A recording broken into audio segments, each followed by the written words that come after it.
పరీక్షల్లో పిల్లలు ఫస్ట్ క్లాస్లో పాస్ అయితే ఎవరైనా సంబరాలు జరుపుకుంటారు.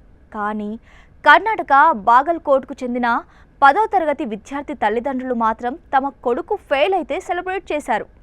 కేక్ కట్ చేయించి మరీ వేడుకలు నిర్వహించారు. బాగల్కోట్లోని బసవేశ్వర్ ఇంగ్లీష్ మీడియం స్కూల్ విద్యార్థి అభిషేక్ 10వ తరగతి పరీక్షల్లో 600 మార్కులకు గాను 200 మాత్రమే సాధించాడు. 32% మార్కులు మాత్రమే వచ్చాయి. రాసిన అన్ని సబ్జెక్ట్స్లోనూ తప్పాడు. అయితే ఎవ్వరూ ఊహించని విధంగా అతని తల్లిదండ్రులు కొడుకుతో కేక్ కట్ చేయించి దానిపై పిల్లాడి మార్కులు రాయించి మరీ సెలబ్రేట్ చేశారు.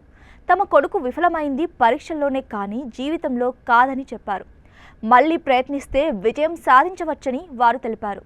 తాను ఫెయిల్ అయిన తల్లిదండ్రులు తనను ప్రోత్సహిస్తున్నారని విద్యార్థి అభిషేక్ చెప్పాడు. మళ్ళీ పరీక్ష రాసి పాస్ అవుతానని ధీమా వ్యక్తం చేశారు.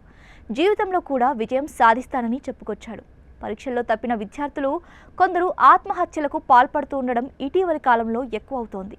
ఎవరన్నీ మోటివేషనల్ స్పీచ్లు చూస్తున్నా కూడా అక్కడికి వచ్చేసరికి మాత్రం విద్యార్థులు మానసికంగా బలహీనంగా తయారవుతున్నారు.